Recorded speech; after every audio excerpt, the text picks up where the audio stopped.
Good evening, everybody. My name is Juan Rodas. Today we have midfielder from Oakland Roots, Ariel Mbumba. Ariel, how are you today in San Jose, California? I'm good. How are you? I'm doing good, man. Thank you so much, for doing this for my YouTube channel. And to start off, Ariel, I know you're born in DR Congo. If you could talk to us about, your upbringing in Kinshasa, if I'm not wrong. Yeah, I was just born there. Moved here when I was really young. Started playing soccer at a young age. Mm-hmm. So you don't really remember much of your home country? Nah, not really. I moved here when I was really young. Oh, okay, for sure. How often do you go back to DR? Never been back, actually. Oh, you've never been back? Yeah. But you have a lot of family there, I imagine. Yeah, got a lot of family out there. I have a lot of family everywhere, honestly. Oh, you do? Out here, yeah, in Europe, everywhere. Yeah, for sure. And then obviously when you were a little kid out here in the States, because obviously you had your upbringing here, what sports did you play? Was soccer the only sport that you played, or were there many different sports? No, actually, I grew up playing a lot of sports. I played soccer predominantly. That was one of my early sports. Yeah. But I also played basketball, which is one of my favorites as well. I played football. I played baseball as well. I think, just those four. Those four. Who do you support in the NFL? Who do I support in the NFL? Yeah. Honestly, I've always been like a Niners fan just because of my family, so. Yeah. Yeah. For surely. And then how many, obviously you were born in DR Congo with obviously French being a language spoken there. How many languages do you speak? I'm technically 3, but I'm not fluent in 2 of them. Uh-huh. Which are what? French and Lingala. Oh, okay. Is that like your native language? Yeah, that's a native language there. I'm not. Yeah, I understand a couple words, you know, but I can't really pick it up. Mm-hmm. I mostly just speak English. Oh, okay. And un poquito de español. Yeah. I forgot that's my 4th language. For surely. And then so I'm imagining, is there anything that you possibly might miss from your homeland? Honestly, the only thing I could probably say is not like knowing family members, but other than that, I don't really remember. So I don't know what to miss. Like, I don't remember anything, so I don't really miss anything. Yeah, for sure. What do you identify more with? Being Congolese or more American? Because obviously you were born in Africa, but you've had your upbringing here in the States. I would say I'm a Congolese American for sure. Yeah. But I don't know, man. Right now, I don't got none of the national teams, so we'll see. I mean, you're still young, so I'm imagining probably one day either or will call you up soon. Hopefully, man. Fingers crossed, man. Exactly. So something that us the fans don't know about Ariel, something apart from the soccer world. You want me to tell you something? Like something us the fans don't know about Ariel Mbumba. Like something apart from you playing and being a professional soccer athlete. I mean, I don't know. I don't know. Shoot. I might pursue a streaming career in the future. Oh, for real? Yeah, I might become a streamer too. Y'all might want to, stay tuned. Like checking out on Twitch coming up soon. For what sport? I mean, what game? Probably some COD, FIFA for sure. Definitely FIFA in there. 2K, those 3 predominantly. Those are my games. Yeah. Well, what team do you usually use in FIFA? Ooh, I mix it up. I like to mix it up. I don't have a favorite. Yeah. But honestly, I like to use Arsenal just because people underestimate them. Yeah. And they have a lot of weapons. Yeah. That I know how to use. Yeah. For sure. What are your short and long term goals? Because obviously you're 19 years old, you still have a lot left in your career. But what are your short and long term goals? I mean, for short term, I'd probably say just focus on this USL season ahead of me. Yeah. Focus on doing good, do my best in that. And in long term, I would say just to improve, become the best player that I can be, and play at the highest level. Honestly. Yeah. Yeah. Most definitely. And would one of your goals be to represent, obviously, your home country? To play with Bolasi, Bakambu, to play with Masuaku, man, Afobi, you know? I'm telling you, like, if I were to play with those guys, man, you don't even know. That would be, like, a dream come true. Like, every day I'm like, you know, keeping up with that, bro, because that's something I aspire to be like, bro. Mm-hmm. Most definitely. Yeah. Do you watch the games? Because I don't know if you do catch up with them next week. They play against Angola, home and away. Do you watch the games? Yeah. Unfortunately, like, it's tough to get the games out here. Yeah. You know, but I do keep up with the schedule, the scores, and all that. Yeah. I just know that with everything that's going on in the country right now too, it's just tough. You know. Yeah. For sure. What's your favorite music and food? Favorite music, honestly, I'll probably say R&B and hip hop. You know, maybe some classic music. I don't know. Yeah.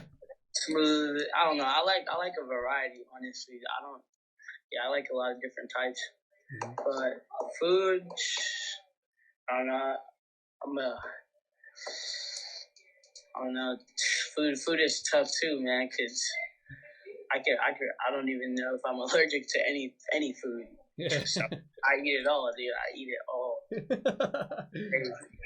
We obviously have to watch what you eat, right, to stay in shape. Of course. Yeah. That's why it's tough, because there's a lot of different, you know, things you can eat. Yeah, for sure. A lot of different good things. Most definitely. Do you have a specific artist, you know, that you like listening to a lot? A specific artist? Mm-hmm. I would say the artist that I would listen to, like, back in the day. I mean, right now, damn, I don't know. Probably like Kodak Black. I like Kodak Black. Kodak Black? Yeah, man, I like Kodak. Why him? Because I like the production of his beats. You know, his style is different. There's not many people who rap like him. Most definitely. And if soccer weren't to be your profession, you know, what could have been your profession? Instead of soccer? Yeah. I'm telling you right now, I don't know. This is all I got. This is me right here, man. You know? This is all I know. No other option, right? This is all I know, bro. It's soccer is like breathing to me, man. Yeah. I need it. For sure. And obviously, in your position and in your opinion, who do you think is the best player ever that has played for the Democratic Republic of Congo at the main national team level? Me personally, my favorite player. Uh-huh. I know. There's other great players that have played there. You know, statistically and historically, they're like written down as the best players. But my favorite, I'd have to say, just because he's kind of more my era, and I got to see him play and, you know, study his game and kind of, you know, try to imitate the stuff that he does, is Bolasi. Just because that man is insane on the ball. Like, he's skillful. It's crazy. Yeah. So Yannick. Yeah, Yannick Bolasi. Mm-hmm, for sure. The best midfielder in your position right now in the world? Who do I think it is? Yeah. Ooh, that's such a tough one. Trying to think about this one, actually. You know who I really like? Because I play, like, you know, 8-10. Yeah. Variation, maybe even sometimes as a 6. And I know someone who can play all those who's not as credited as much as I think he should be. Wow. I think Ronaldo for Liverpool. Jorginho. Yeah, he's insane. Yeah. He's really good. Yeah. So him. Yeah, I think Ronaldo's pretty good. For sure. Who has been the toughest defender that you've encountered? Toughest defender? Mm-hmm. I don't know. I don't remember. Nobody? I mean, I don't really. I don't really keep track of that. Yeah. Not even Nana Takora. Oh, like, I mean, I don't know. Yeah. Because me personally, the mindset that I think I should have is like, there's no person that I shouldn't be able to get around, or else I shouldn't play at the highest level. So for sure, that's a great mentality.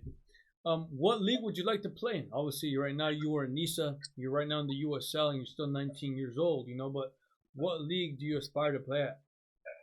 I would love to play any of the like top leagues in the world. Like play in Europe for sure. Mm-hmm. In France, I would play in any of the top 2 leagues in France, top 2 leagues in Germany, Spain, Italy. Like I'd play. I just want to play at the top leagues. I'd play in the MLS for sure. Like any day. I love an opportunity in the MLS. Yeah. I just want to play with the best in that country. The top players. Most definitely. And then, what do you do on your free time? My free time, honestly, I spend a lot of time playing soccer. Like even when it's on my free time. Oh, really? Yeah, I'm always on the field playing soccer, training, or just playing with friends, playing basketball, hanging out with family, Call of Duty, 2K, FIFA. For sure. Does Ariel like to dance or sing? I would honestly say a mixture of both. Both? I do it both at the same time. For sure. And do you like Barça or Real Madrid? Oof.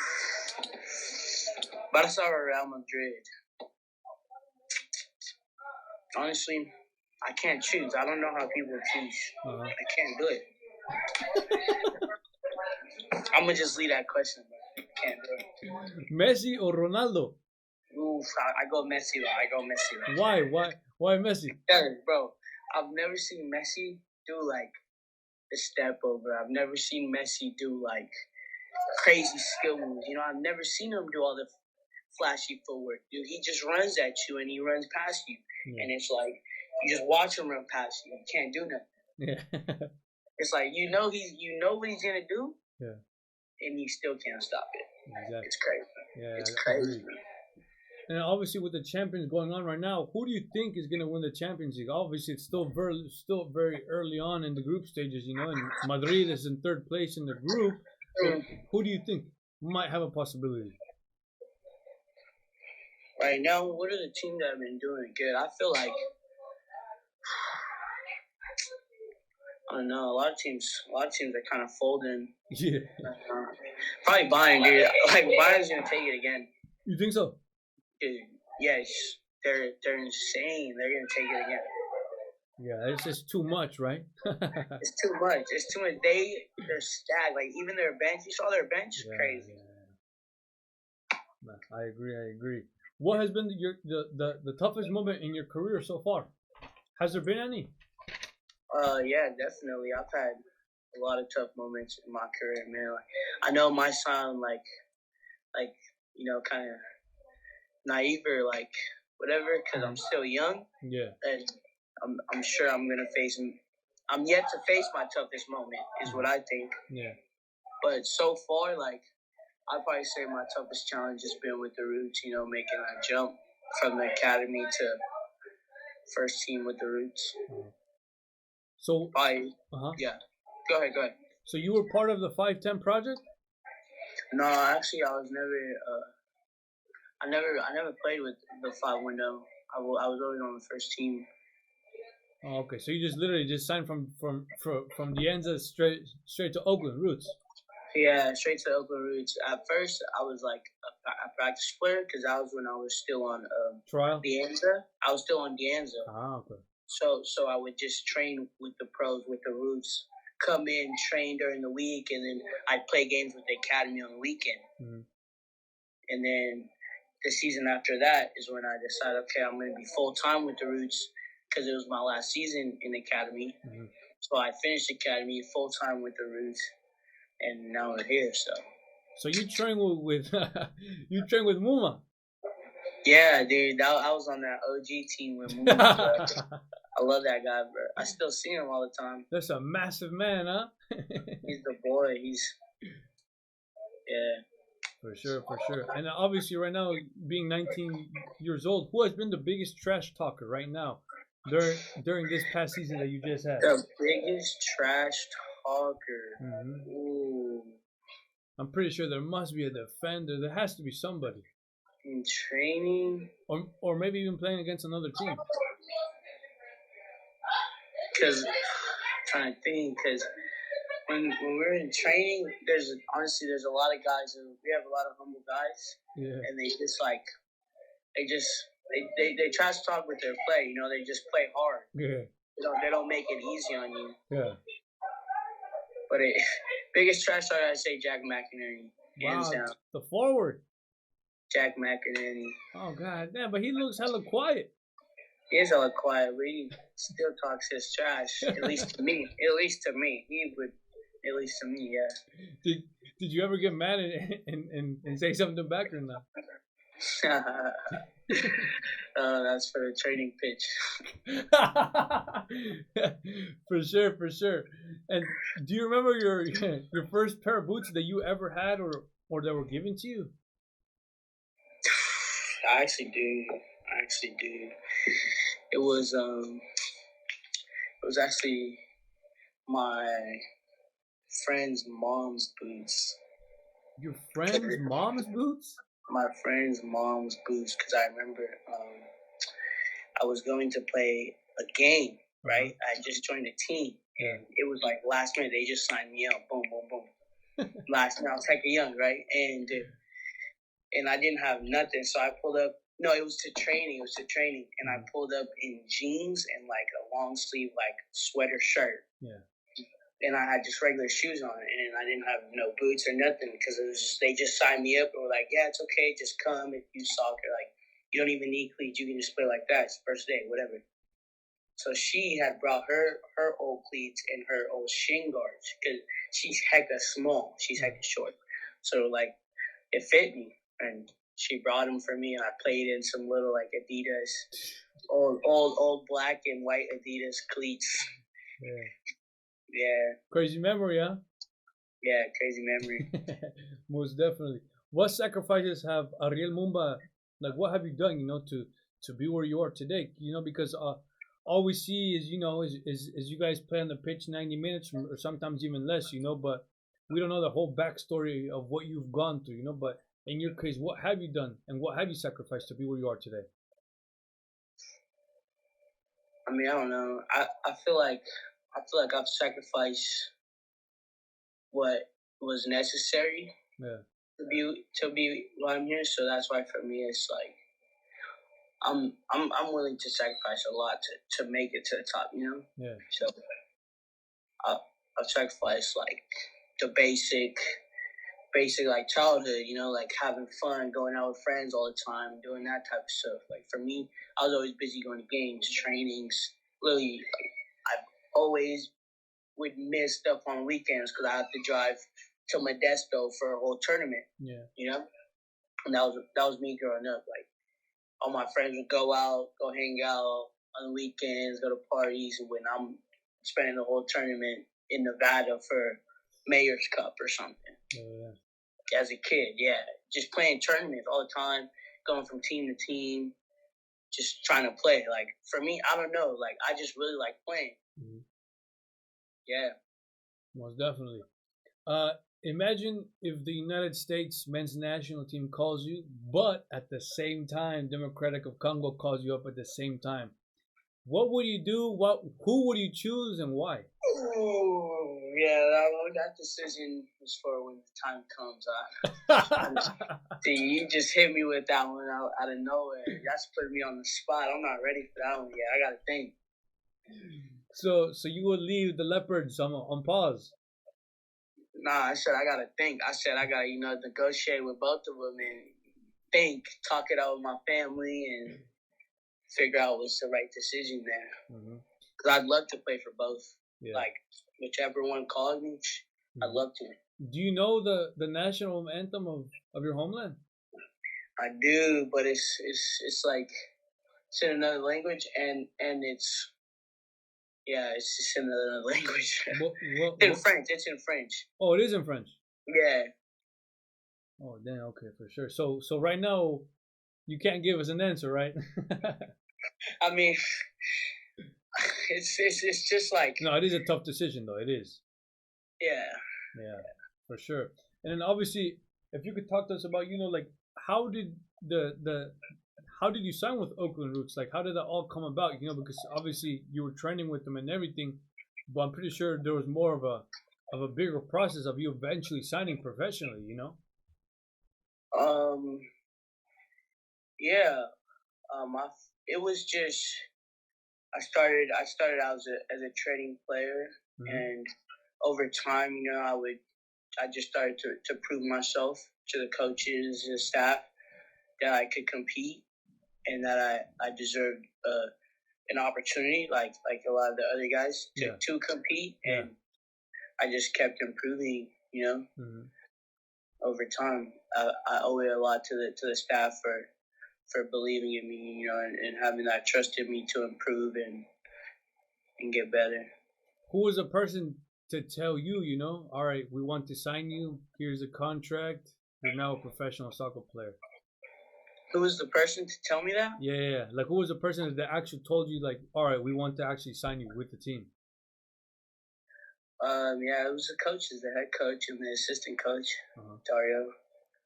They had told me that they believed in me and they trusted me, and that as a player, and especially as a young player, it means a lot, and it builds you up a lot, and it helps you, especially competing with older guys. Yeah.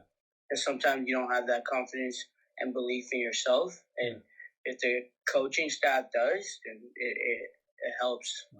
How'd you feel?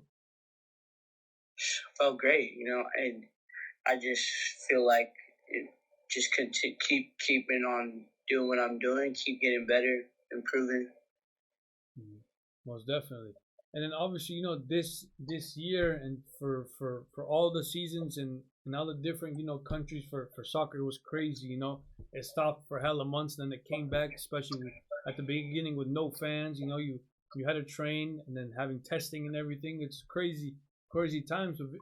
And obviously you went through this. How was it, playing and having to take all these damn tests every day? I'm imagining, like, it was crazy, right? Yeah, it was a bit of a hassle at first because when we started, we had to test weekly. Yeah. And it was the nasal one, so that was irritating. It was. Hell nah, bro. Yeah, it was a nasal one. Yeah. And we were training in small groups because of COVID. That was when it was like spreading really crazy. Yeah.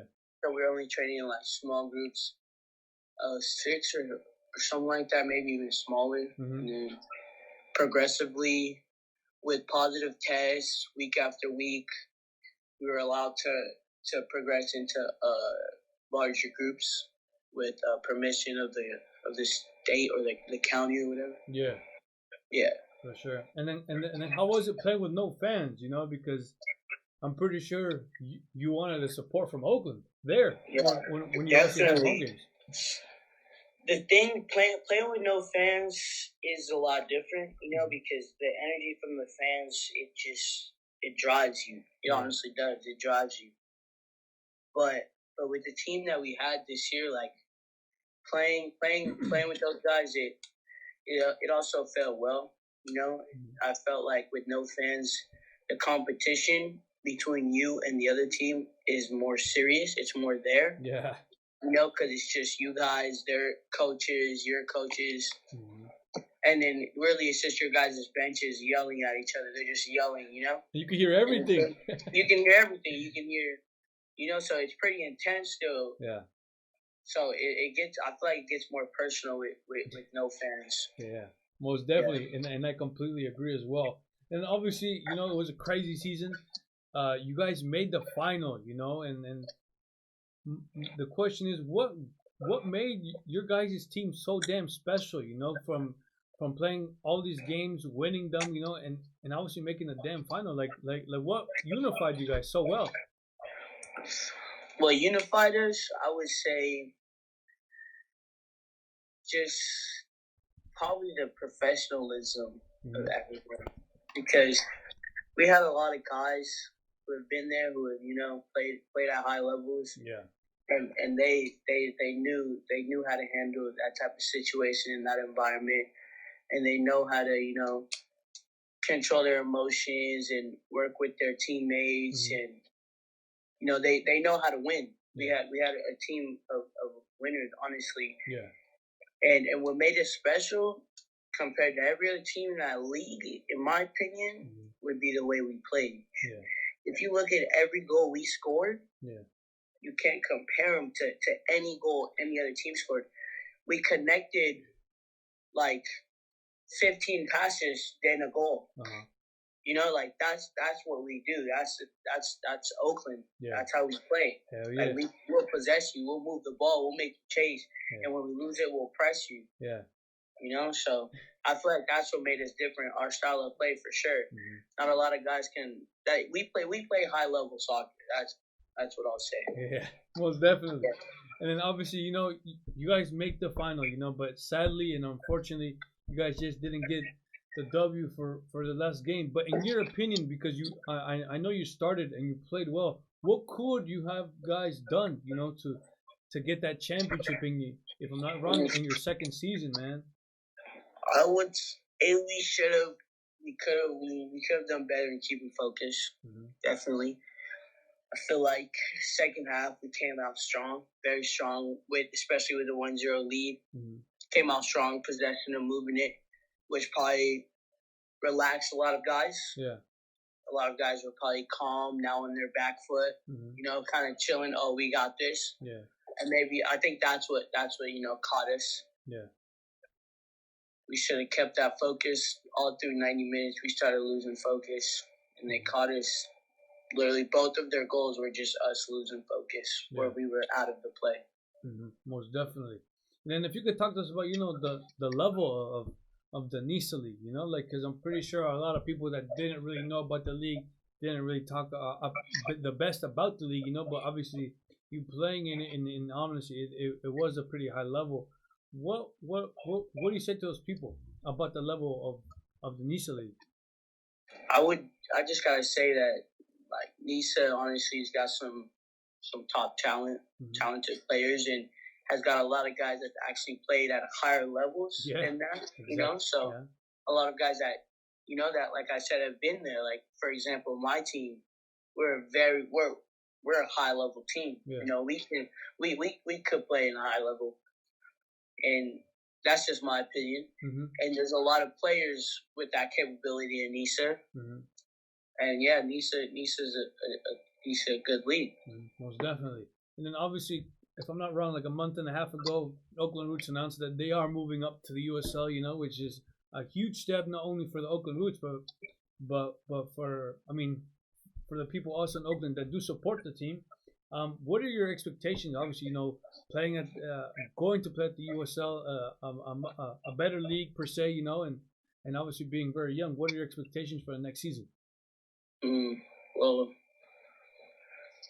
every year or every game, I like to come into it with the same mentality, not to underestimate, and to have the expectation of the pace is going to be fast, intense, and especially saying moving up a division, it probably will be faster, more intense, so I'm expecting, stronger, fitter guys maybe. Yeah. And I just have to, step up to the plate. Well, how do you feel? Are you excited? I'm excited, man. For me, it's like, it's one of those things that's like, it's my time, it's like, finally, like, I've been waiting for this, Yeah. It's all I've thought about my entire life. So it's time to go. It could be a huge stepping stone in your career, Yeah. Most definitely. Who has been the teammate, at Oakland Roots that that you clicked with right away? You know, that you probably went out and ate and drank. You know, like not drink like that, but I'm saying like get something. You know. Yeah, I mean, yeah, I got two guys, my boys. I would say Kevin Gonzalez and Angel Heredia. Those are my two guys right there.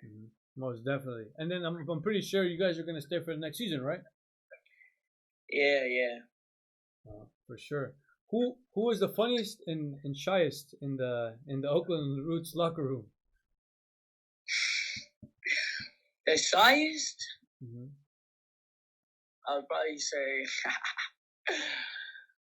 like Tarn or something. Yeah, like Tarn maybe.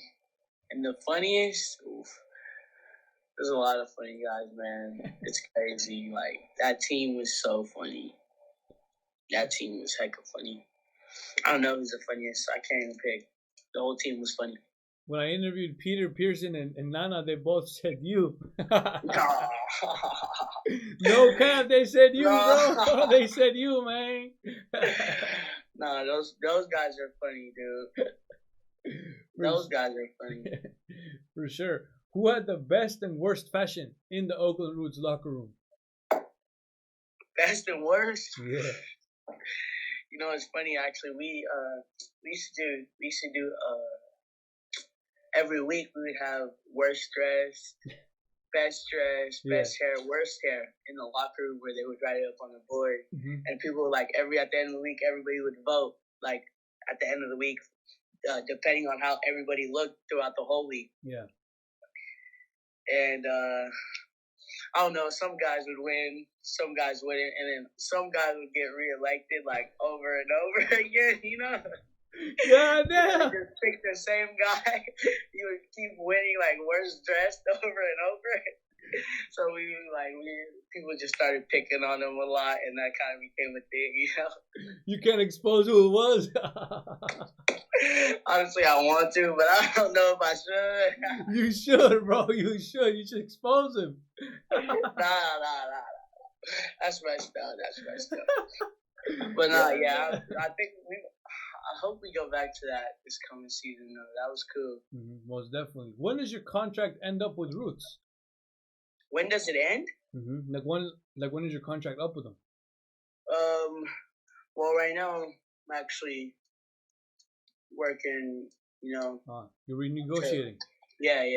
I'm actually trying to start up a new one for the next season. So yeah.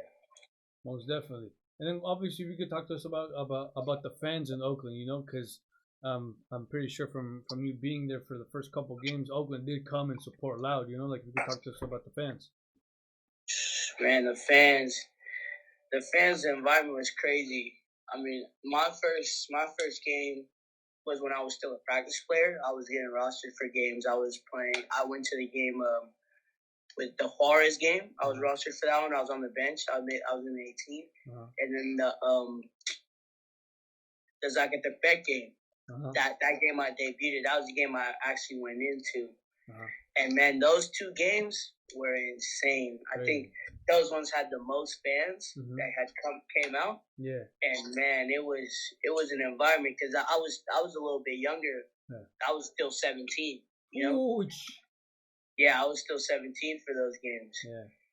I was hecka young, and just being in that atmosphere, it was like jaw-dropping to me because it was the biggest atmosphere I'd ever been in. Yeah. And not many people. I felt like a lot of the fans didn't know me, and to me, it was like, it was like tough because I wanted the fans to kind of know me and kind of get louder when I get on. Like I want that type of energy too, reciprocate it. Yeah. But I knew it's fine. I'm still a young guy, I gotta prove myself to them first. Yeah. My time will come. Yeah, exactly. Yeah. And then I'm pretty sure at that age, like even after those games, I'm pretty sure like people were asking for a photo, for an autograph, and not everything. Like as a 17-year-old, like how did you take that in? I'm pretty sure it was like, damn, like I'm famous, I'm low key famous, Yeah, it was dope. It was really dope. Man, I couldn't even believe it. The next day I went home. I woke up. and I was just watching all the like I was looking at all the stuff people were recording me and tagging me on and stuff, and I was like, damn, like I really did that, you know? I made it, mama. Hey, it was crazy though. Like it made me hungry, dude. Like after that first day, I was like, yeah, this is what I want to do, you know? Hell yeah. So I feel like that feeling, it was just assuring. Yeah. You know, it wasn't like, damn, like, you know, I wasn't like nervous. It was like assuring, like, okay, like this is where I need to be. Like this is where I belong. Exactly. This is the beginning. Yeah. For sure. And then what do you remember like with the first check that you received from Oakland Roots, like with money wise, do you remember like what you first purchased with it? Nah. I don't, bro. You don't? Too many things, huh? Nah, I'm not very materialistic, man. I'm a simple guy. Simple, humble guy, huh?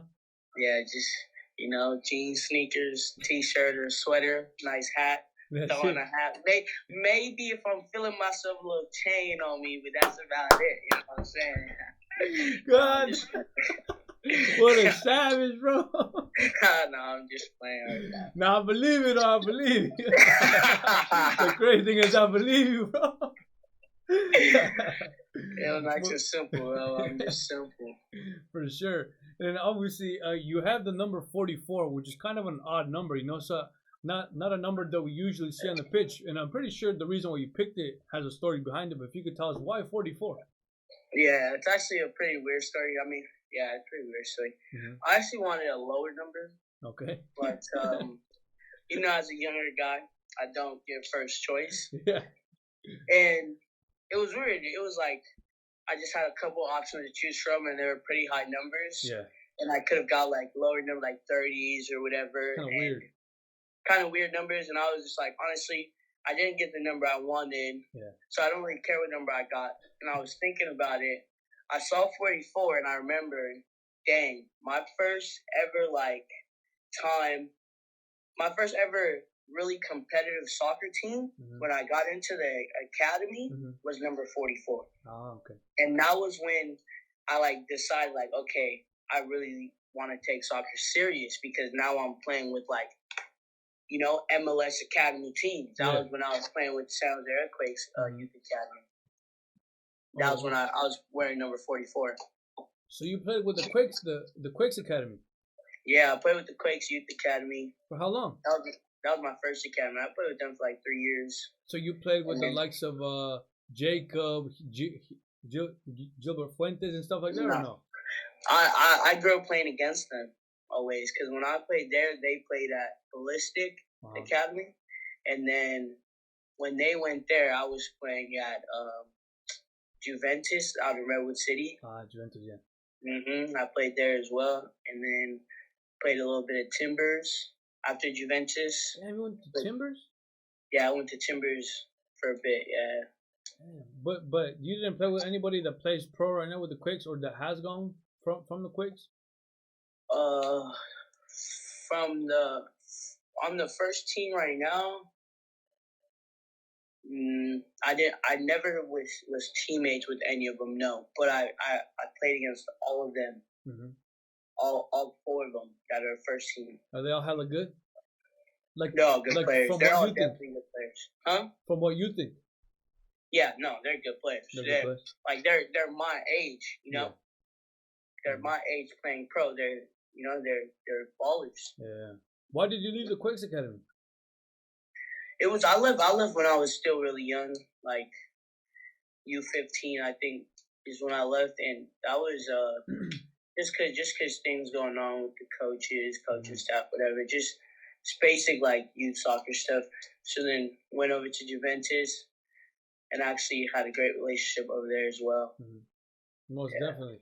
And if you could talk to us, about the diversity in the Oakland Roots locker room, because there's a huge and a lot of players with different ethnic backgrounds. People from Africa, from Central America, from North America. And I'm pretty sure that's what Oakland is about too. A lot of diversity within the locker room. If you could talk to us about that. I think like back to the question you asked me earlier, I forgot to tell you that's probably what made us different as well, dude. how diverse we were. Literally, guys from everywhere on this planet. Is what made us such a good team, because we got like all of like, technical players. We have a different taste of style from everywhere, and all of us were technical. All of us could play. And another thing, like especially in the locker room, the fact that we're all diverse, it brought a different sense of humor to the locker room. So that's why it was just so funny, because everybody was different with the humor. Everybody was different. Yeah, for sure. Yeah. And then was there, obviously you're still hella young, but when you were like 5, 6, 7, was there someone that you admired, that you looked up to? It doesn't even have to be soccer related. It could be maybe your parents or somebody, Yeah.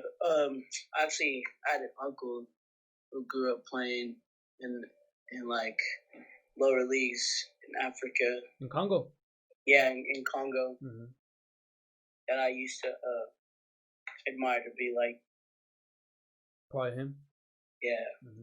So I'm guessing, like with the family back home, you talk to them through like Messenger, FaceTime, and stuff like that to keep up with them. Yeah, for sure. And then obviously being African, especially from DR Congo, what do you think African teams need to do to keep their talent? For example, Ansu Fati was born in Guinea-Bissau, and then chose to play for Spain. And another example, Umtiti was born in Cameroon, decides to play for France. But what do you think African teams need to do to keep their talent? Because if you imagine, if all the African teams actually kept their talent, Africa would be insane. I don't necessarily think it's what they need to do. I think it's more up to the player personally. Yeah. Because if you want to play for your nation, you'll play for them. Because a lot of these guys are pro guys who make more than enough money to support themselves just with their club. Yeah. So playing for their nation, it just depends on whether you want to or not, in my opinion. For sure. And then, do you have a ritual, like before a game? Do you pray? Do you listen to music? Like, is there something or no? Yeah, usually, like, that's pretty funny. I'll talk to my mom, and she'll like say the same stuff she usually says. Before a game. Yeah. And then after, I'll probably just do a little prayer, asking for thanks and for, just do a little prayer. Yeah. And then after I get in my zone, I start listening to music for sure. And from there, it's music. Then I stretch. And game time. Game time, baby. Game time. For sure. And obviously, this year has been crazy, with the death of George Floyd and still the killings of African Americans in this country, But like what are your thoughts on the Black Lives Matter movement? Like, do you think from the beginning of it starting, do you see some change or like if you could just give us your thoughts on it? I just think it's sad that we're in this day and age, and this is still an issue that we're facing every day. And I honestly don't know when there's going to be change or if there's going to be change. But it's one of those things where you can't really lose hope, and you kind of just have to keep pushing. But I don't know. I don't really have that much of an opinion on it, because it's just sad. It's just sad.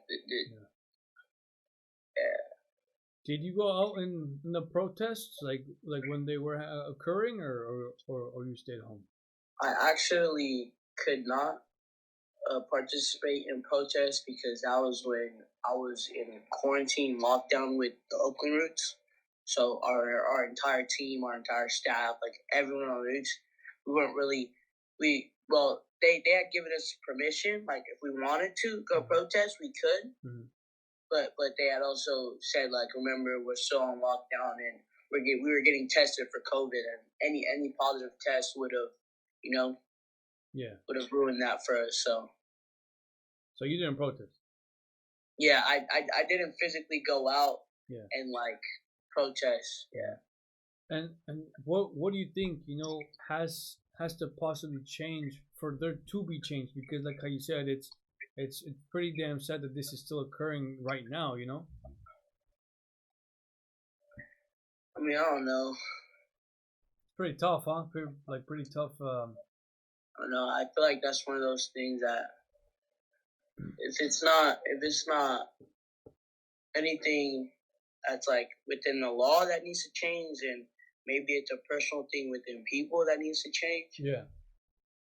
So, yeah, maybe people just need to figure out their beliefs and what their priorities and are, For sure. And to finalize the interview, Ariel, if you could talk to us, about racism within soccer, because racism is something that occurs still nowadays. I'm pretty sure you saw when Mali international Musa Marega from Porto literally flipped off the fans and just left the field, and I'm pretty sure. I don't know if you've gone through anything, in your young career, but what do you think FIFA or something like should occur for racism to stop? Yeah, me personally, I feel like racism, again, is one of those things that's sad is the fact that it's still around. Yeah. It's been around for so long. And yeah, I've definitely encountered some racism growing up playing, and in fact I still do. Yeah. And I don't know, it's one of those things that at this point in my career, it's like it kind of fuels me. Yeah. Because it just makes them like, yeah, you think less of me, but yet I'm here, So exactly. What does that say about yourself? Exactly. Exactly. Yeah. Well, thank you so much, Ariel, for your time. It was pretty dope, getting to know you more off the pitch, as a person, not only a player in the field, but like I said, thank you so much for your time. I really do appreciate it. Hopefully we do end up seeing you next season with Oakland Roots to play in the USL, and maybe one day we could see you represent República Democrática de Congo, maybe in the AFCON qualifiers, or maybe for the United States, but thank you so much. God bless you and your family. Thank you, man. You too. Watching my video. If you guys could share it with your family members and friends, that would be much appreciated. To all the people around the world who watch my videos, thank you so much. If you could like and subscribe to my channel, I would love that a lot. Until next time, thank you.